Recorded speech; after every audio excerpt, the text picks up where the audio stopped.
गणेश शारदा चैव सद्गुरु सज्जनस्तथा आराध्य दैवतं गुह्यं सर्वमे रघुनन्दन कृपा कटाक्षांची या किरणे मोहसमुद्राचे आठणे घडे जयत्या श्रीकृष्णे बंधुतया देव श्रीराम जयांचे करिहा स्मरण होय सकल विद्यांचे अधिकरण ते बंधू या श्री शरण श्री गुरूंचे जय जय रघुवीर समर्थ।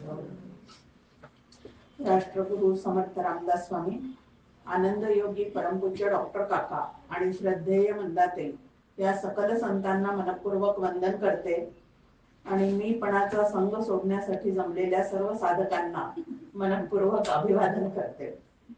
परिसंग सोडून सुखी राहावे असा श्लोकांचा गट या ठिकाणी आपण निरूपणासाठी घेतलेला आहे। काल त्यामध्ये आपण पाहिलं की समर्थ मना सांडिरे मीपणाचा वियोगू असं एक 186वा जो श्लोक आहे त्यामध्ये खरा मी ओळख, पण खरा मी ओळखण्यासाठी आभासिक मीचा मात्र वियोग घडून आणल्याशिवाय खऱ्या मीचा सुयोग आपल्या आयुष्यात येणे शक्य नाही, असं त्या श्लोकाचा एक साधारण अर्थ आपण पाहिला। आता खरा मी काय, खोटा मी काय, आभासिक मी म्हणजे काय, कुठल्या मीशी सध्या आम्ही तादात्म्य पावलेले आहोत, कुठल्या मीशी तादात्म्य पावल्यामुळे काल आपण पाहिलं की आपण बरळत चाललेले आहोत, मी सुखी आहे मी दुःखी आहे, याप्रमाणे आनंद घन असून सुद्धा स्वतःला आपण सुखी दुःखी समजत आहोत। तर हा खरा मी म्हणजे काय ते नक्की शोधायचं असेल तर आधी आभासिक मी म्हणजे काय तेही समजून घ्यावं लागतं आणि त्याचा त्याग कसा करायचा याच्या युक्त्या ज्या आहेत त्या संतांकडनं आपल्याला समजून घ्याव्या लागतात। संग सोडल्याशिवाय, निस्संग झाल्याशिवाय, संग सोडल्याशिवाय निस्संग होता येत नाही आणि निस्संग झाल्याशिवाय असंग पुरुषाशी एकरूप होता येत नाही, असं आपल्या समोर या श्लोकांची थीम आहे। सत्संगत्वे निस्संगत्वम, निस्संगत्वे निर्मोहित्वम, निर्मोहित्वे निश्चलितत्वम, निश्चलितत्वे जीवनमुक्ती, असं शंकराचार्यांनी आपल्या समोर त्याचं स्पष्ट की तुम्हाला जीवनमुक्त व्हायचं आहे, तुम्हाला अत्यंत आनंदाने जगायचं आहे तर काय करावं लागेल, तर सगळे संग सोडावे लागतील।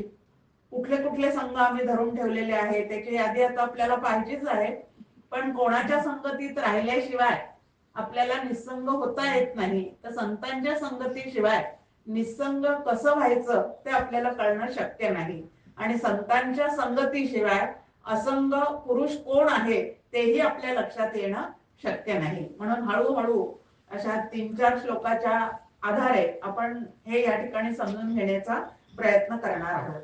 परमपूज्य डॉक्टर काका नेहमी प्रवचनात सांगतात की 3 प्रकारच्या संगती तुमच्या आमच्या आयुष्यात येतात। एकाला सत्संगती म्हणतात, ती जाणीवपूर्वक प्रत्येकाने धरून ठेवायची आहे, आधी शोधून काढायचे आहेत, शोधल्यानंतर धरून ठेवायचे आहेत आणि धरून ठेवल्यानंतर उपयोग करून घ्यायचा आहे। ह्या पद्धतीने ती संत संगती जी आहे ती आपल्याला ह्या क्षेत्रामध्ये पुढे पुढे नेण्यासाठी नक्कीच उपयुक्त आहे।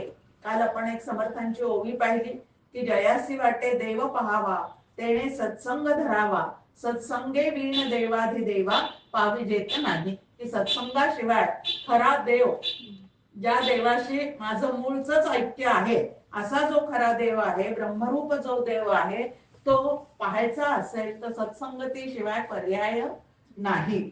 आणि एकनाथांची पण ओवी आपण पाहिली काल की संत जे आहेत ते माझ्या सचेतन मूर्ती आहेत असं भगवंत स्वतः सांगतात आणि म्हणून त्या सचेतन मूर्तींना मनपूर्वक वंदन करावं, त्यांची वाङ्मयीन मूर्ती जी आहे ती मनापासून अभ्यासावी आणि त्यानंतर चिन्मय मूर्ती होऊन राहावं असं या ठिकाणी आपल्या समोर आहे। की वाङ्मय मूर्ती म्हणजे संतांचे जे ग्रंथ आहेत ते शास्त्रशुद्ध पद्धतीने समजून घेतल्याशिवाय साधना म्हणजे नेमकं काय करायचं आहे ते आपल्याला कळू शकत नाही। म्हणून एकतरी ग्रंथ आपलासा करावा म्हणजे शास्त्रशुद्ध पद्धतीने समजून घ्यावा। आता बाकीचे ग्रंथ खूप खूप मोठे आहेत त्याच्या मानाने मनाचे श्लोक कसा आहे तेवढा एक समजून घेण्याचा आपण प्रयत्न केला पाहिजे की नाही, तर केला पाहिजे असं त्याचं उत्तर येतं. दुसरी जी आहे ती आहे विसंगती. विसंगती म्हणजे प्रपंचामध्ये आपण 7-8 जणांचं कुटुंब असेल, मोठा अजून असेल, लहान असेल, पण प्रत्येकाचं ध्येय काही परमात्मा प्राप्ती असू शकत नाही.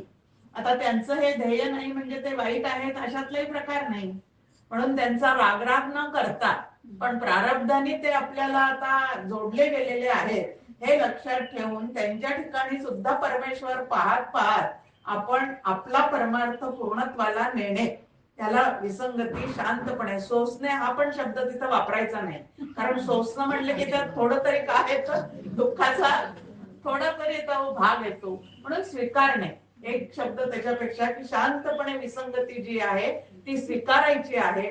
असं का तसं का काहीही त्याच्याबद्दल बोलायचं नाही, पण त्यांच्या संगतीत राहून आपला परमार्थ मात्र नक्की पूर्ण करायचा आहे. डॉक्टर काकांचं एक नेहमी सांगणं आहे त्या परिस्थितीत आहे त्या माणसात राहून आपण आपला परमार्थ नक्की सिद्धीला नेऊ शकतो. फक्त मनाचं तेवढं जे आहे, आता व्यवहारातही आपण म्हणतो कुठलीही गोष्ट मनावर घेतल्याशिवाय होत नाही, मग परमार्थ मनावर घेतल्याशिवाय होईल का आपल्याला, म्हणून तो करायचाच. नरदेहात आपण आलेले आहोत तर आपलं खरं ध्येय तेच आहे असं नक्की मनामध्ये ठरवायचं, आणि त्या विसंगतीसह म्हणजे नावं न ठेवता, कुरकुर न करता, प्रपंचात त्यांना पाहिजे ते तसं तसं त्यांना देत जात जात आपण आपलं काम जे आहे ते पुढे पुढे करण्याचा प्रयत्न करायचा आणि साधना पुढे नेण्याचा प्रयत्न करायचा. आणि तिसरी आहे कुसंगती. ती कुसंगती मात्र जाणीवपूर्वक टाळायची. पहिली सत्संगती जी आहे ती जाणीवपूर्वक करायची, दुसरी विसंगती शांतपणे सांभाळायची, आणि तिसरी कुसंगती जी आहे ती मात्र जाणीवपूर्वक टाळायची. म्हणजे तसे माणसंच भेटतील असं नाही, तशा सिरियल पाहणं म्हणजे पण कुसंगतीच आहे, तसं वाचन करणं ही सुद्धा कुसंगतीच आहे. अशा कुसंगतीच्या अनेक गोष्टी शोधून काढायच्या. आपली जर कुठं त्या मार्गाने वाटचाल होत असेल, तर मी जर स्वतःला साधक म्हणवत असेल, तर ह्या गोष्टी माझ्या चित्तातून काढून टाकण्याचा प्रयत्न करणे याला साधना असे म्हणतात. अशी साधनेची एक व्याख्या आपल्या समोर आहे. आता दुसरं एक आपल्या समोर आहे की संगती कुठली सांभाळायची ते पाहिलं आपण. आता संघ किती प्रकारचा आहे, एक अविद्येचा संघ आहे, दुसरा सद्विद्येचाही संघच आहे. दोन्ही काय आहे तर संघच आहे. आता सद्विद्येचा संघ आम्ही कशासाठी धरलेला आहे, तर अविद्याच्या दडपणाखाली आमचं जीवन जगणं सध्या सुरू झालेलं आहे, आणि ही अविद्या जी आहे तीच तुम्हाला आम्हाला मोक्षाकडे जाऊ न देता सारखं बंधनाकडे ओढून नेण्याचा प्रयत्न करते आहे. म्हणून त्या अविद्येचा संघ सोडण्यासाठी ग्रंथांच्या अभ्यासाने, संतांच्या सहवासाने ही सद्विद्या जी आहे ती तुम्हाला आम्हाला काय करावी लागते तर स्वीकारावी लागते, शिकावी लागते, अंगी बांधवावी लागते, आणि त्या त्या वेळेला उपयोगात आणावी लागते. महत्वाचं काय आहे, त्या त्या वेळेला जी शिकलेली विद्या आहे ती उपयोगात आणावी लागते. ती जर उपयोगात आणता आली नाही तर या शास्त्र शिकण्याचा सुद्धा काहीच फायदा होऊ शकत नाही.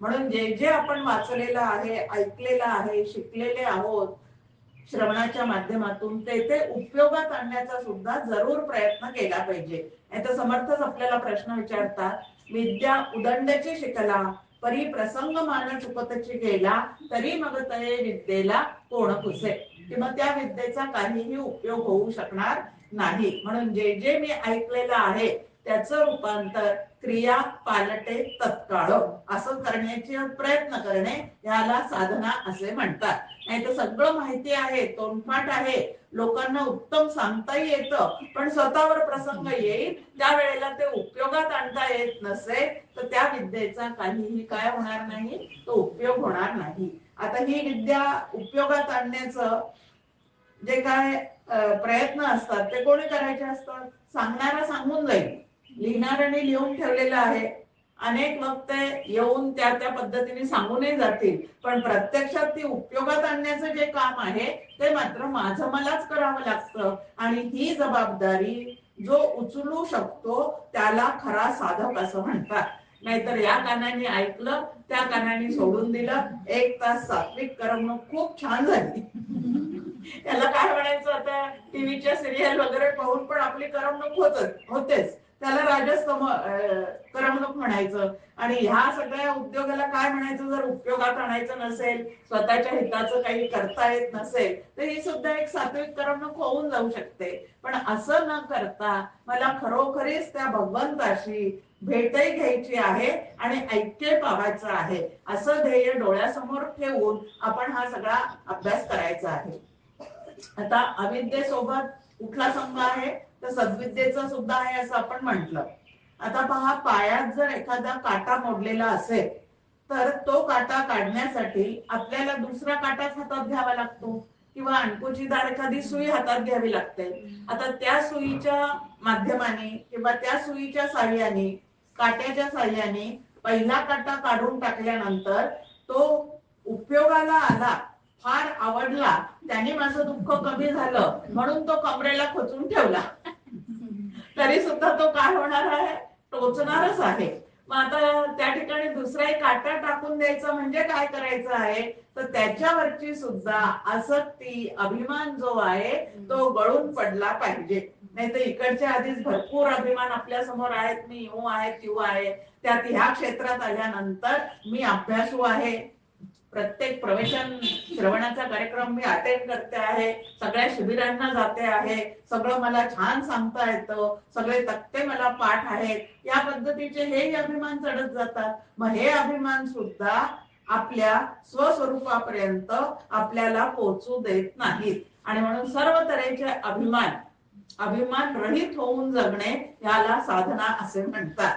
आता ह्या अभिमानाचं काय आहे, जे अहमस्फुरण आमच्या ठिकाणी निर्माण झालेलं आहे ते काल आपण पाहिलं की तिकडूनच सुरू झालेलं आहे. म्हणजे भगवंतांनी त्याची सुरुवात करून दिलेली आहे. पण मी आहे हे सामान्य स्फुरण आहे. त्या मी आहेच्या मध्ये ज्या वेळेला गाळलेले जागा भरल्याप्रमाणे नवीन नवीन शब्द आम्ही घालतो, त्यावेळेला त्याचं रूपांतर अभिमानामध्ये होऊन जातं. आता मी आहेच्या मध्ये मी देह आहे. आता माझ्या कानात येऊन कोणी सांगितलं का तू देह आहे म्हणून, तू ब्रह्म आहे असं मात्र आम्हाला कानात सांगावं लागतं श्री गुरूंनी, कारण ते आमचं स्वरूप आहे. पण मी देह आहे असं कोणी मला सांगितलेलं आहे का, अजिबात कोणी सांगितलेलं नाही. पण ती अगदी जुनी कल्पना तशीच्या तशी आमच्या अंतःकरणात दडून बसलेली आहे की नाही. अनंत जन्मीच्या संस्कारामुळे आमचा तो संस्कार इतका रुजलेला आहे, खोलवर गेलेला आहे की रोज सोहम साधना करून सुद्धा अजून मी ब्रह्म आहे असं मात्र मला पटत नाही. इतका तो संस्कार आमच्या आतमध्ये काय झालेला आहे, तो दृढ झालेला आहे. छान उदाहरण आहे आता आपल्या समोर. कित्येक गावांची नावं आता बदललेली आहेत. औरंगाबादला संभाजीनगर नाव ठेवलेलं आहे, अहमदनगरला अहिल्यानगर नाव ठेवलेलं आहे, अशा अनेक गावांची नावं बदललेली आहेत.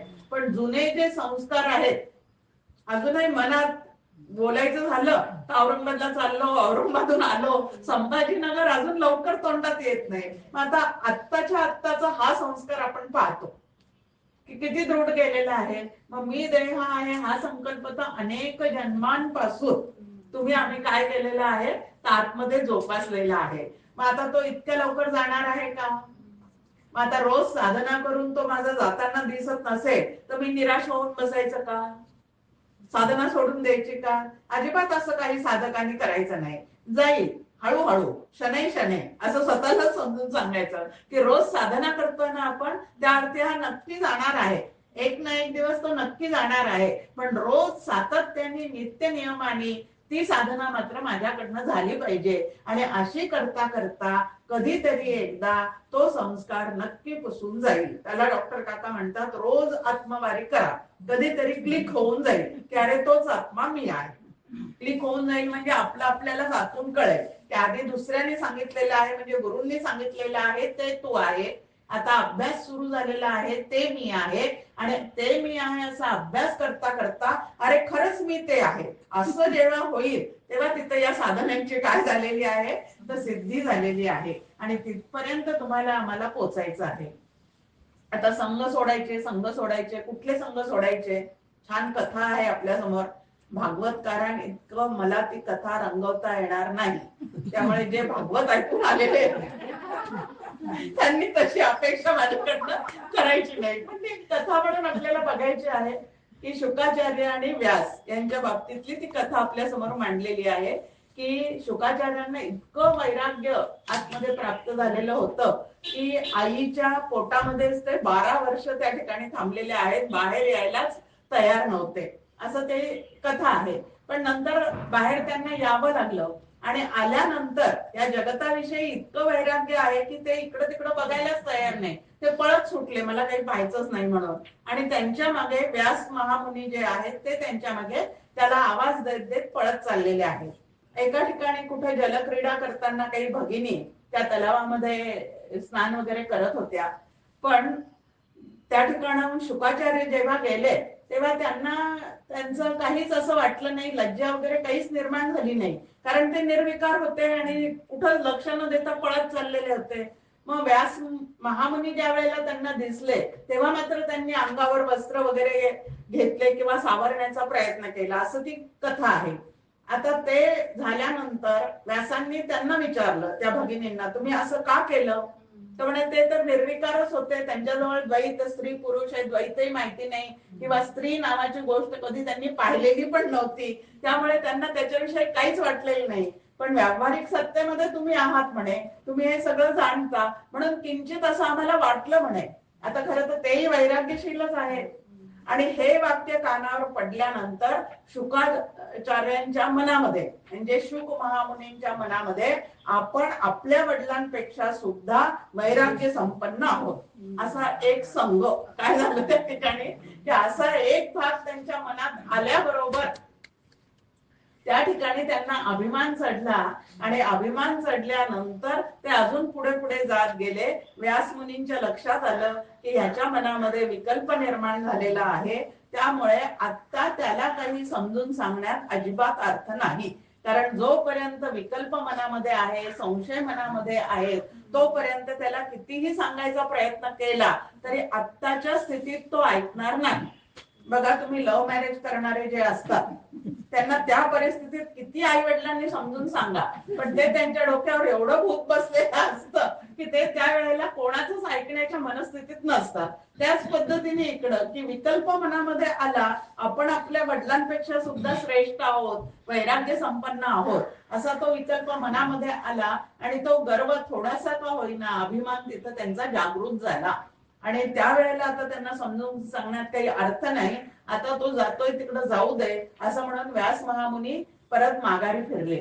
पण त्याच्यानंतर त्यांनी काय केलं, भागवतातले 2 श्लोक म्हणे त्या आपल्या विद्यार्थ्यांकडनं पाठ करून घेतले आणि त्यांना सांगितलं की तुम्ही फक्त जाता जाता हे म्हणा, वनामध्ये तो कुठं गेलेला असेल त्या वनामध्ये फिरता फिरता हे श्लोक म्हणा. ते श्लोक म्हणता म्हणता त्याचं सगळं काही आता ज्या अभिमानापायी खाली गेलेलं आहे ते परत त्याचं जागृत होईल आणि मग तो परत माझ्याकडे येईल. त्या पद्धतीने ते श्लोक म्हणत गेल्यावर शुकमुनींच्या कानावर ते श्लोक पडले.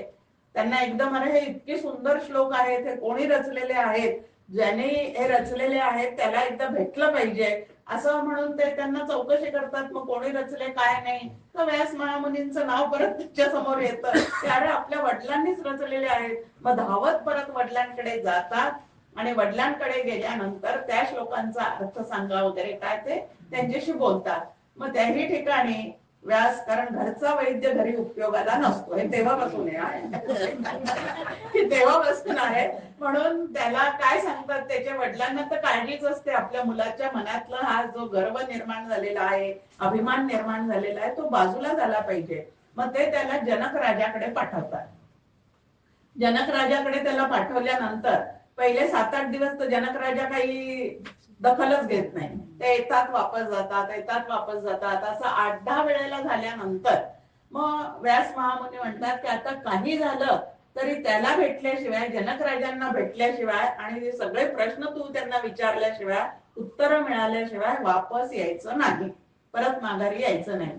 मग त्या ठिकाणी ते जातात आणि गेल्यानंतर आधी तिथे जे द्वारपाल, रक्षपाल सगळेजण असतात त्यांना सांगतात की जा आज जाऊन सांगा जनक राजांना व्यासपुत्र शुक महामुनी आलेले आहेत. मग आता हा निरोप आतमध्ये जातो तो निरोप आतमध्ये गेल्यानंतर जनक राजा तिथूनच त्यांना सांगतो की त्याला फक्त एकच वाक्य सांगा, संगम त्यक्त्वा सुखी भवेत. एकच वाक्य सांगा की संघाचा त्याग कर, त्याच्यानेच तू सुखरूप होशील, दुसरा इलाज काहीच नाही. आता त्यांनी ऐकलं म्हणे, आता हे असं काय म्हणतायत म्हणे संगम त्यक्त्वा सुखी भवेत.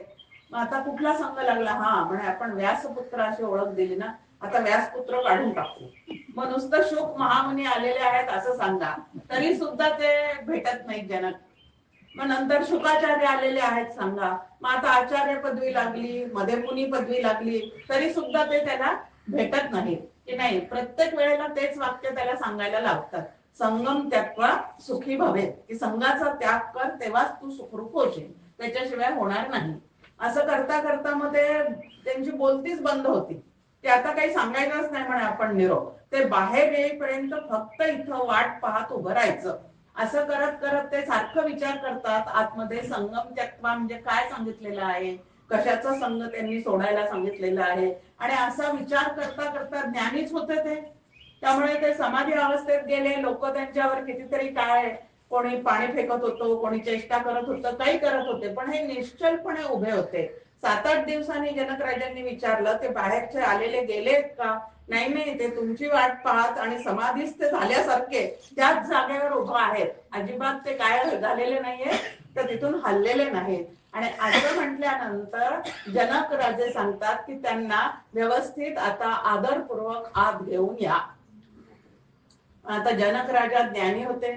आधी तर यांच्या मनात जसा व्यासांविषयी विकल्प झाला तसा यांच्या सगळं राजवाडा वैभव पाहिल्यावर त्यांना विकल्पच निर्माण झाला तिथं, की याच्याकडे मला कशाला पाठवलेलं आहे, मी तर इतका विरक्त आहे, हा तर राजवाड्यामध्ये सगळ्या राज्याचा उपभोग घेतो आहे, आणि याच्याकडे मला कशाला पाठवलं. ह्या पद्धतीचे विकल्प सुरुवातीला होते. पण हळूहळू कुठल्या संघाचा त्याग करायला आहे त्याचा विचार करता करता त्यांना आतमध्ये काय झालेलं आहे, हळूहळू ते सगळं कळलेलं आहे. आणि मग आत गेल्यावर त्यांनी सगळे प्रश्न विचारलेले आहेत. तो भाग आता सोडून द्यायचा आपण, की पूर्वीच्या काळी असं राज दरबारामध्ये सुद्धा आध्यात्मिक चर्चा होत असत, एवढं फक्त त्यातून लक्षात घ्यायचं, की अशा चर्चा त्याही वेळेला त्या ठिकाणी राजभवनामध्ये होत असत. मग मनाची सगळी शांती झाल्यानंतर आता कशाचा त्याग केलेला आहे त्यांनी?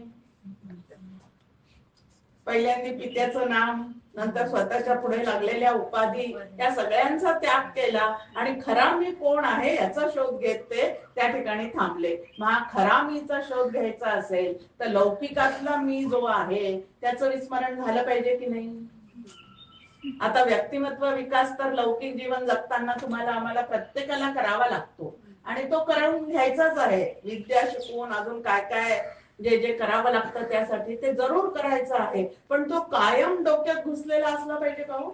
रिटायर्ड झाल्यानंतर सुद्धा ते पद कायम डोक्यात असलं पाहिजे का? पण राहतं की नाही आपल्या डोक्यात, त्याला चिकटूनच असतो की नाही आपण.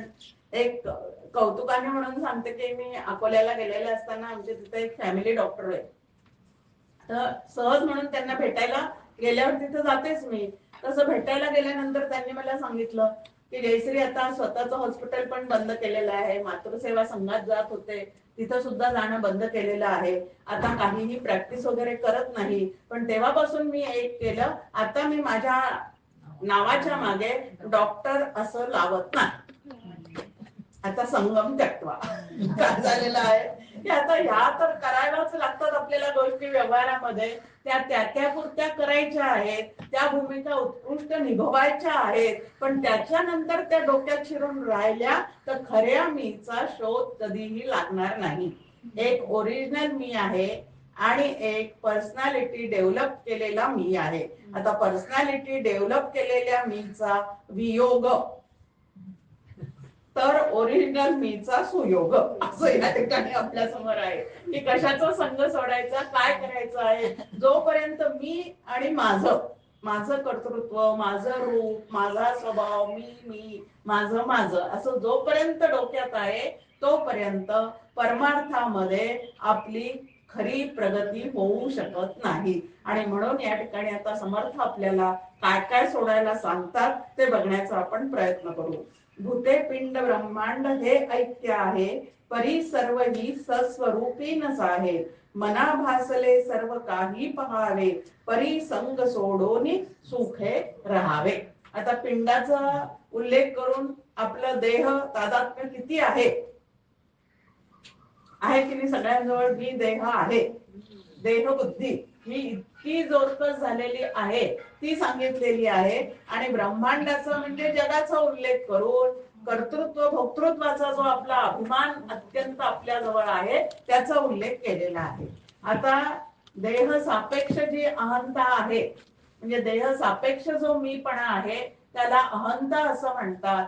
आणि जगत सापेक्षतेने जो माझेपणा आपला वाढलेला आहे त्याला ममता असं म्हणतात. आणि ज्ञानेश्वर माऊली आपल्याला स्पष्ट सांगतात, अहम ममतेच्या लवड सवडी, माते न पवतीची बापुडी. ईश्वर स्वतः सांगतोय की सगळेजण सुखाच्या शोधात आहेत, कारण प्रत्येक जीवाला सुखच हवं आहे, म्हणून प्रत्येक जण सुखाच्या शोधात आहे.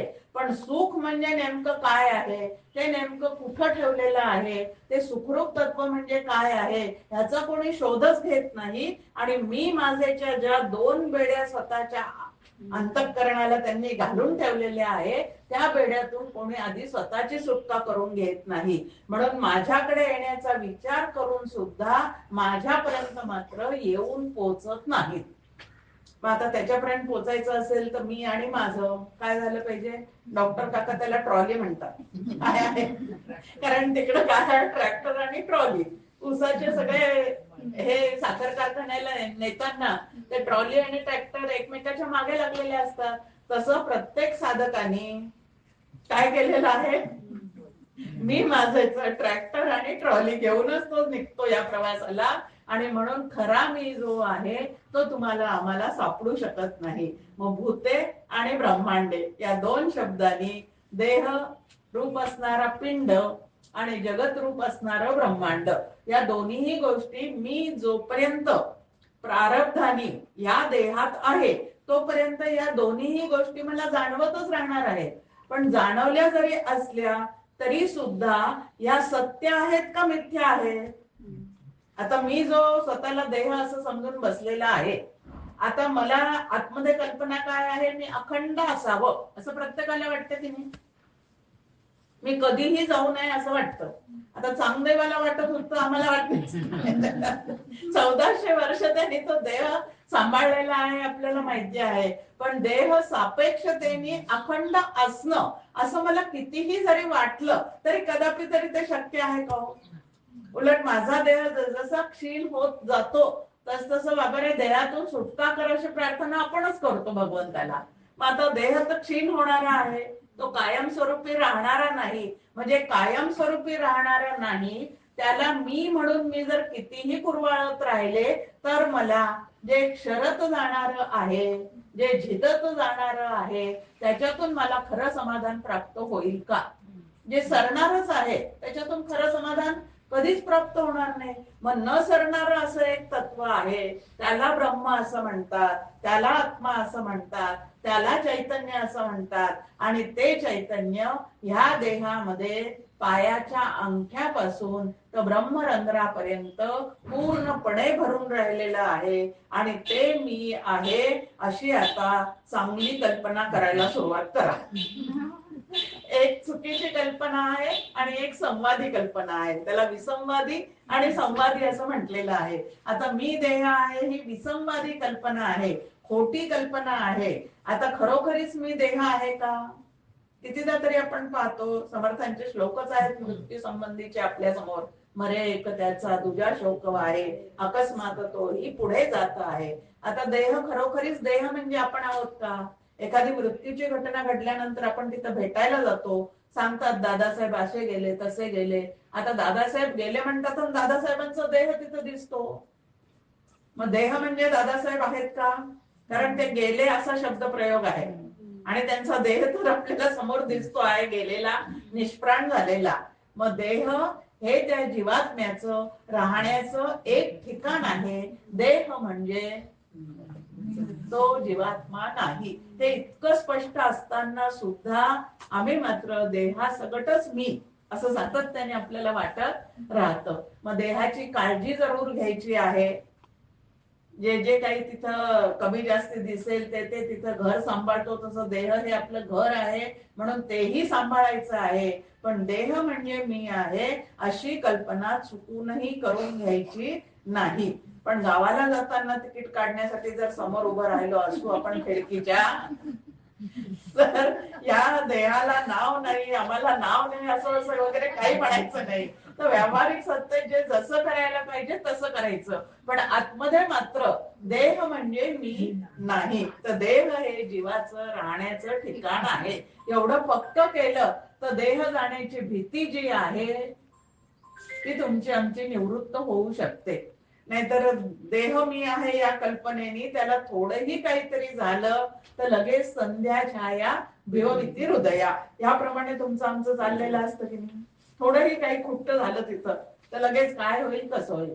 डॉक्टर काका नेहमी म्हणतात प्रापंचिकांचा महामंत्र काय होईल कसं होईल. कसं काय रामकृष्ण हरी आठवण देहाचं काय होईल कसं होईल. देहाने जुळवून ठेवलेल्या प्रपंचाचं काय होईल कसं होईल. त्याने जमवलेल्या सोन्याचं काय होईल कसं होईल. मुलाबाळांचं काय होईल कसं होईल. अशी अखंड चिंता चिंता आणि चिंता. त्या चिंता पायी आमची तब्येत बिघडते आणि भगवंताचं चिंतन मात्र अजिबात होत नाही. अशी फजिती जी आहे ती करून घ्यायची नसेल तर देह हे माझं कसं खरं स्वरूप नसून ते फक्त राहण्याचं ठिकाण आहे आणि त्याला 6 विकार लागलेलेच आहेत. मी कितीही ठरवलं त्यांनी जाऊ नये तरी त्यांनी ठरवलेलं आहे ज्याला जन्माला आलं त्याला नेल्याशिवाय राहायचं नाही. मग आता तो जिंकतो का आम्ही जिंकतो. कितीही तपस्वी झाला, योगी झाला, राजा झाला, काही झाला तरी मृत्यू निरूपण समर्थांचा एक दासबोधातला समास वाचूनच ठेवावा. मृत्यू न म्हणे रंक, मृत्यू न म्हणे राजा.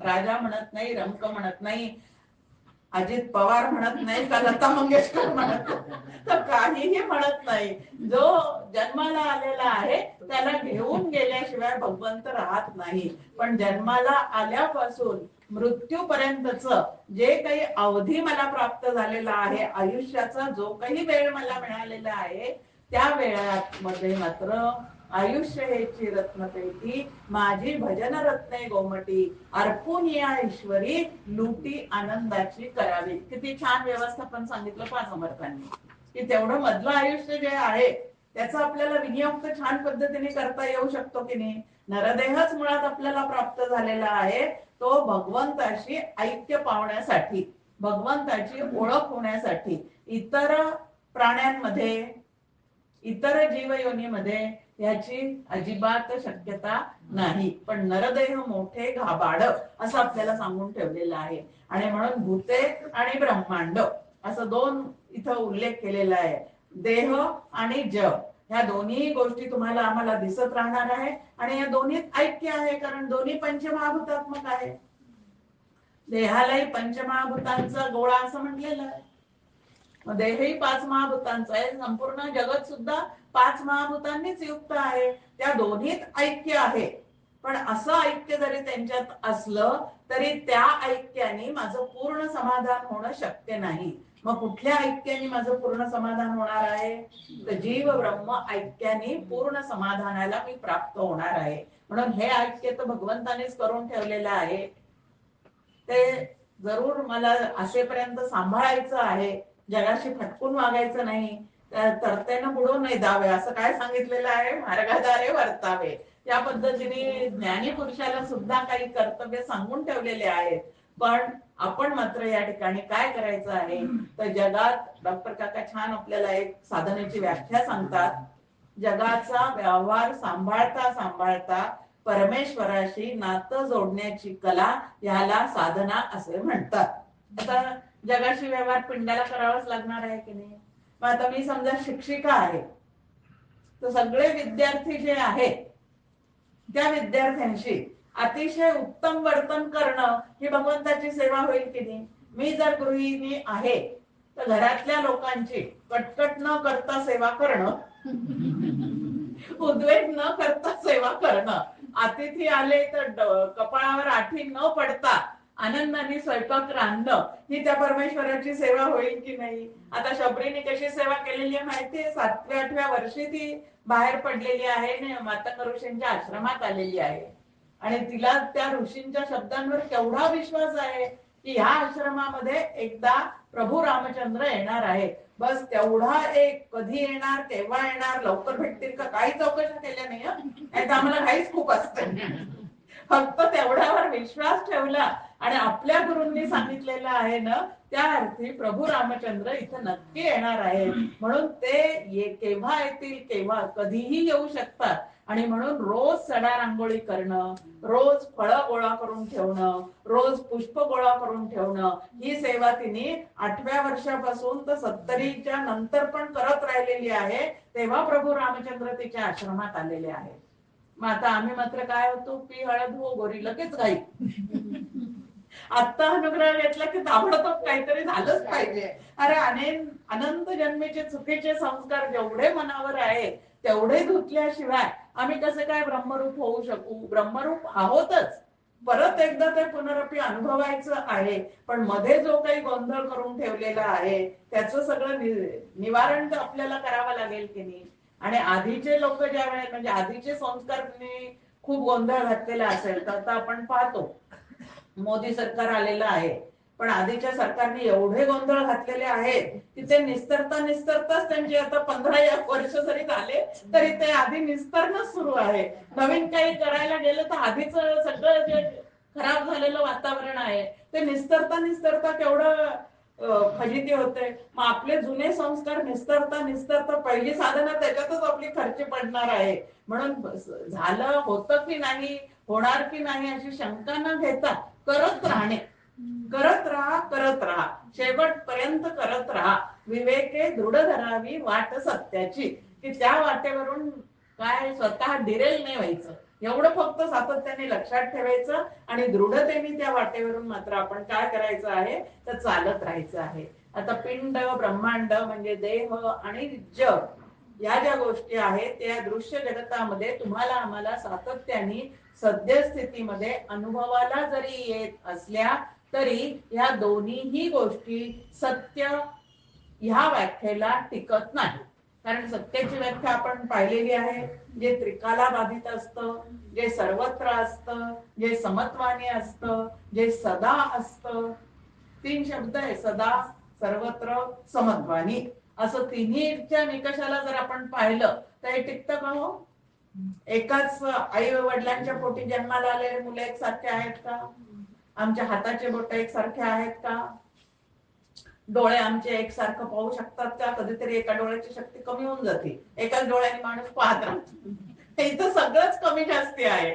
देहामध्ये सुद्धा सगळंच कमी जास्ती आहे आणि प्रपंचामध्ये सुद्धा सर्वत्र सुद्धा सम काहीच नाहीये.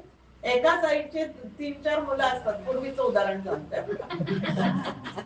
एकाच आईचे 3-4 मुलं असतात, पण प्रत्येकाचं प्रारब्ध जे आहे ते वेगळं वेगळं आहे की नाही. हे ऐक्य जरी 5 महाभूतांचं असलं तरी प्रारब्धानुसार वेगळेपणा सुद्धा प्रत्येक ठिकाणी खूप आहे आणि तो तुम्हाला आम्हाला जाणवत राहणार आहे, भासत राहणार आहे. पण मूळ स्वरूपाच्या ठिकाणी मात्र याचा स्पर्श सुद्धा होत नाही. म्हणून दुसरी ओळ, परी सर्वही सस्वरूपीनच आहे, की त्याच्या सत्तेवर हे सगळं दृश्य भासमान होत आहे, भासत आहे, दिसत आहे. त्यातून सुखदुःखाचे अनुभव येत चाललेले आहेत. पण तरी सुद्धा माझं जे मूळचं स्वरूप आहे, ज्याला ब्रह्म असं म्हणतात, ज्याला आत्मा असं म्हणतात, ज्याला चैतन्य असं म्हणतात, त्याच्या ठिकाणी मात्र या दृश्य जगताचा, त्यात घडलेल्या घटनांचा, त्यातून होणाऱ्या परिणामांचा कुठेही स्पर्श नाही.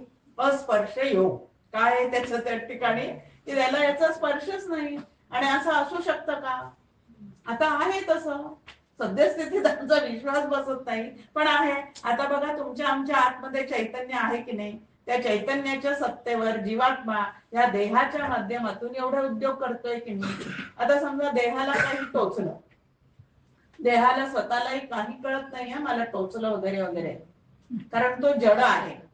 त्याच्या आतमध्ये सचेतन असणारा जीवात्मा आहे. त्या जीवात्म्याला कळतं की या देहाला आता काहीतरी टोचलेलं आहे. आता टोचलेलं देहाला आहे कळलेलं जीवात्म्याला आहे, ते चैतन्याच्या सत्तेवर कळलेलं आहे, पण चैतन्याच्या ठिकाणी मात्र काहीच झालेलं नाही हे सत्य आहे. आणि ते चैतन्य हे आपलं स्वरूप आहे. ते चैतन्य जे आहे ते आपल्या सगळ्यांचं स्वरूप आहे. मग चैतन्याच्या ठिकाणी कधीच कुठलीच घडामोड होत नसल्यामुळे, माझ्या ठिकाणी ते मी असल्यामुळे सुखदुःखाचा मला स्पर्श सुद्धा नाही. ते माझ्या आश्रयाने राहणाऱ्या जीवात्म्याच्या ठिकाणी त्याच्या प्रारब्धानुसार काही काळ चालू राहणार आहे. ते बंद करणे माझ्या हातात नाहीये, पण आलेल्या त्याचा भोग मी घेतलाच पाहिजे. म्हणजे मी भोगी आहे असं समजलंच पाहिजे असं काही नाही. सुखे संतोषानं यावे, दुःखे विषादानं भजावे, लाभालाभ न आणावे मना माझी. ते मी घेतलंच पाहिजे असं काही नाही. गोंदवलेकर महाराजांच्या कथेत एक सांगतात की गोंदवलेकर महाराज प्रवचन वगैरे करायचे, अनेक साधक त्या ठिकाणी यायचे. एक साधक त्यांचं प्रवचन ऐकायला रोज यायचा, पण ते ऐकतो वगैरे सगळं काही करतो तो, पण अनुभव विचित्र असतात स्वतःच्या संसारात आलेले, त्यामुळे त्याच्यावरचा विश्वास वगैरे उठतो. ते काही खरं वाटत नाही महाराजांनी सांगितलेलं. म्हणून एक दिवस येतो त्यांना भरपूर शिव्या देतो की तुम्ही काही सांगता, असं नसतंच वगैरे वगैरे वगैरे, भरपूर शिव्या देतो. गोंदवलेकर महाराज एकदम शांत, ते त्याला काहीच प्रत्युत्तर देत नाही, ऐकून घेतात ते जे सगळं सांगतो, आणि तो शिव्या देतो नंतर निघूनही जातो. मग दुसरा जो साधक असतो तो महाराजांना विचारतो का हो त्याने इतकं तुम्हाला अद्वा शिव्या दिल्या, हे केल्या, पण तुम्ही त्याला काहीच बोलले नाही किंवा काहीच प्रतिक्रिया नोंदवली नाही. अरे त्यांनी दिल्या पण मी नाही घेतल्या. संगम त्यक्त्वा सुखी भवे. असे प्रारब्धानुसार आमच्या समोर अनेक भोग येत जाणार आहेत, पण त्याचा संग मी ओढवून घेतलाच पाहिजे का? माझ्या ठिकाणी झालंच नाही, आगा जे झालेच नाही त्याची वार्ता पुससे काही. आता एक आहे की माझ्या मूळ स्वरूपाच्या ठिकाणी काही झालंच नाही, हे पटणं फार अवघड जातं. हे पटणं अतिशय अवघड आहे, कारण हा अजातवादाचा सिद्धांत आहे, तो तुम्हाला आम्हाला लवकर पटत नाही. पण निदान ईश्वराने निर्माण केलेली आमची व्यवस्था म्हणून जे प्रारब्ध आहे ते स्वीकारलं, आणि तो कधीही कोणाला उपेक्षा करत नाही, कमी जास्त करत नाही. तर आपल्या कर्माचे जे पुरावे त्याच्याकडे सादर झालेले आहेत त्याप्रमाणे फक्त त्याची जी घटना ठरलेली आहे, सदाचाराला सुख आणि दुराचाराला दुःख, हे जे त्यांनी ते तिथं कलम करून ठेवलेले आहेत त्याप्रमाणे फक्त आपल्याला शिक्षा मिळणार आहे, आणि ती त्याची योजना आहे. एवढी शरणागती जरी पत्करली तरी अंतःकरणाची शांती राहू शकते की नाही? आधी ईश्वरवाद स्वीकारा, त्याच्या सगळ्या ज्या काय नियम त्यांनी घालून दिलेले आहे, तो नियामक आहे, आम्ही नियम्य आहे. त्यांनी जग सांभाळण्याची काही व्यवस्था लावून दिलेली आहे, आणि त्या व्यवस्थेपैकी प्रारब्ध हे जीवाचं सांभाळ करण्याची व्यवस्था आहे. मग तो दुःखही देतो तेव्हा आमचा सांभाळच करत असतो. आई मुलाला एक लगावून देते तेव्हा त्याचा सांभाळच करते की नाही? आता ती कशासाठी मारते हा भाग वेगळा आहे. तिचाच राग आला किंवा वड्याचं तेल वांग्यावर काढलं असं काही झालंय का तिच्याकडनं? आलाय राग सासूचा आणि तो निघतोय मुलाच्या पाठीवर, असं असेल तर नक्की चूक आहे. पण त्याला वळण लावण्यासाठी जेव्हा तिला एखादी त्याला थापड मारावी लागते त्यावेळेला ते दुःख देण्यासाठी नाहीये, तर त्याला सुधारण्यासाठी आणि पुढे नेण्यासाठी. तसं आमच्या जीवा म्हणजे वाटेला आलेल्या दुःखाचा आम्ही जर विचार केला तर, कारण परमेश्वर सर्वांची माऊली आहे की नाही, मग या दुःखाच्या प्रसंगातून सुद्धा आम्ही काहीतरी शिकावं आणि त्याच्यातून संगम तत्व त्याच्यातून बाजूला पडावं अशी त्याची व्यवस्था असेल. तो जे काही करतो ते न्यायानेच करतो असा विश्वास जरी बाळगला आणि ईश्वरवाद प्रारब्धवाद जरी समजावून घेतला आम्ही, तरी सुद्धा अंतःकरण शांत व्हायला त्याची अतिशय मदत होते. पण हे ऐकण्यासाठी असं करावं लागतं ना सारखं. ते सारखं करणं आम्हाला परवडत नाही. आणि आता ऐकलेलं परत 2 वर्षांनी आयोजन करून ऐकायला गेलो तर मागचं सगळं विचारलेलं असतं. गमतीचा भाग म्हणून सांगते, ठाण्याला एकदा मला महिनाभर प्रवचन एका ठिकाणी करायची होती. डॉक्टर काका होते आलेले, तर मी काकांना म्हटलं महिनाभर मी काय बोलणार म्हटलं, शेवटी याची पण चौकट ठरलेली आहे की नाही. सिद्धांत तेच असतात, उदाहरणं फक्त वेगळे वेगळे देऊन ते मांडून दाखवायचे असतात एवढंच. पण महिनाभर त्याच त्या श्रोत्यांसमोर काय बोलणार असा प्रश्न मी काकांना विचारला. तर काका म्हणतात अगं अगदी सोपं आहे, त्यांच्या भरोशावर आपला खेळ चाललेला असतो म्हणे. आत्ता काय सांगितलं 2 तासांनी त्यांना काही आठवत नाही. पण त्याच्यामुळे हे असं चाललेलं असतं या क्षेत्रामध्ये. घाबरायचं काम नाही म्हणे. महिनाभर चालू देत म्हणे प्रवचन.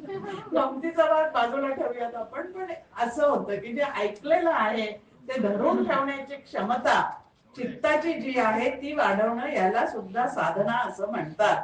आणि नामस्मरणाच्या साह्याने हे गोष्टी ज्या आहेत त्या अंतःकरण शुद्ध करत करत आपण ही धारणा जी आहे ती नक्की वाढवू शकतो. पण नामात काय पडलं, त्याच्यापेक्षा शास्त्राचा अभ्यास बरा. अरे नुसतं शास्त्र वाचून काय करायचं, त्याच्यापेक्षा नाम घेतलेलं बरं. असे कितीतरी गोष्टी आमच्या मनामध्ये आहेत. कशासाठी काय हे आम्ही समजूनच घेत नाही. ज्याचं नाम घेतो त्या नामाचं पूर्ण स्वरूप कळल्याशिवाय ती नाम साधना पूर्ण होणार आहे का? आता रामाचं पूर्ण स्वरूप ऐकायचं असेल तर शास्त्राचा अभ्यास नको का? आता राम कळण्यासाठी अंतःकरण शुद्ध पाहिजे. ते तर या सगळ्या भोवतालच्या जगतामध्ये सारखं अशुद्ध होत चाललेलं आहे. मग आता त्याचं नाम घेण्यासाठी शुद्ध नाम घ्यायला पाहिजे की नाही? या परस्पर पूरक गोष्टी आहेत. हे लक्षात ठेवून सर्व तऱ्हेच्या साधना मनापासून करण्याचा प्रयत्न करणे याला साधक असे म्हणतात. जो या पद्धतीने करतो, वादविवाद घालत नाही, हे कमी ते जास्ती म्हणत नाही, तर सगळ्या साधनांचा उपयोग करून स्वतःला पुढे नेण्याचा प्रयत्न करणं हे या क्षेत्रामध्ये अत्यंत महत्वाचं आहे. समर्थ म्हणतात की स्वस्वरूपाच्या ठिकाणी म्हणजे परब्रह्माच्या ठिकाणी हे अजिबात काहीही निर्माण झालेलं नाही. आता निर्माण होणं आणि भास होणं या दोन्ही गोष्टीत फरक आहे की नाही? नेहमीच उदाहरण आहे रज्जू सर्पाचं. रज्जूवर सर्प जरी भासला तरी तो तिथे निर्माण झालेला आहे का? म्हणतात ते सांगतात जिथं वेदांताचा अभ्यास चाललेला आहे तिथं रज्जू सर्प आलाच पाहिजे. नाही तर ती कथा पूर्ण होत नाही. तिथं रज्जू सर्प आलाच पाहिजे. आता रज्जूवर ज्या वेळेला सर्प भासतो त्यावेळेला किती गोष्टी असतात. एक तर जाणाऱ्याने पुरेसं तिथं काय पडलेलं आहे ते पाहिलेलं नाही, कारण त्याच्यावर पुरेसा उजेड सुद्धा नाही, किंवा ह्याच्या डोळ्यात काहीतरी कमी जास्ती झालं म्हणून त्याला ते पक्क दिसलेलं नाही. काही का असे ना, या 2-3 गोष्टींनी ते नको त्या ठिकाणी नको त्या गोष्टी आपल्याला दिसत राहतात. पण ज्या वेळेला तो सर्प दिसला म्हणून आरडाओरडा करतो त्यावेळेला कोणीतरी त्याच्या मदतीला कंदील किंवा टॉर्च घेऊन येतो आणि मग तिथं तो उजेड पडल्यानंतर त्याला तिथं सर्प नसून दोरी आहे हे कळतं. आता आपल्या समोर प्रश्न आहे की सर्प तुम्हाला आम्हाला दिसला त्यावेळेला, पण त्या ठिकाणी तो निर्माण झाला होता का? मी पाहण्याच्या आधी सुद्धा तो नव्हता. मी पाहत होते तो सर्प आहे म्हणून, तेव्हा तरी तो होता का? मला भास होत होता पण तो तिथं नव्हता. आणि टॉर्च पडल्यावर तो सर्प कुठे गेला का? तो नव्हताच, तो जाणार कुठे? तसं हे संपूर्ण देहादी जगत जे आहे ते भासमान आहे. आता याला भास कसं म्हणायचं? काल आपण त्याची व्याख्या पाहिली की परमार्थामध्ये भास कशाला म्हणतात? जे आधी राहत नाही आणि नंतरही राहत नाही पण मध्ये आधे काही काळ दिसतं त्याला भास असं म्हणतात. मग देहाला जन्म आणि मृत्यू या 2 गोष्टी आहेत आणि मध्ये त्याच्या ह्या देहाचा सगळा काय आहे? तुम्हाला आम्हाला निर्माण झालेला भास आहे. आता जगताला सुद्धा उत्पत्ती आणि स्थितीलय आहे. मग जगताचं सुद्धा काय आहे? भासच आहे. मग भासामध्ये भासमान देहानी भासमान जगतामध्ये केलेल्या कृत्यातून जे सुख दुःख निर्माण होतात तेही भासमान आहेत का सत्य आहेत? कसे आहेत ते? भासमानच आहे. बोलाचीच कडी बोलाचाच भाग या पद्धतीने हे सगळंच भासमान आहे. मग होणाऱ्या भासाचा एवढा भाव करण्याचं काय कारण आहे? ती परिस्थिती कायमची राहते का? आत्ता दुःख आलं की 2-4 वर्षांनी आपण म्हणतो काळ त्याच्यावरचं औषध आहे, लगेच जातो. 4-5 तासांनी ते निवृत्त सुद्धा व्हायला सुरुवात होते. आहे की नाही अशी परिस्थिती? मग या भासाचा भाऊ कशाला करायचा? सुखदुःखांचा भाऊ कशाला करायचा?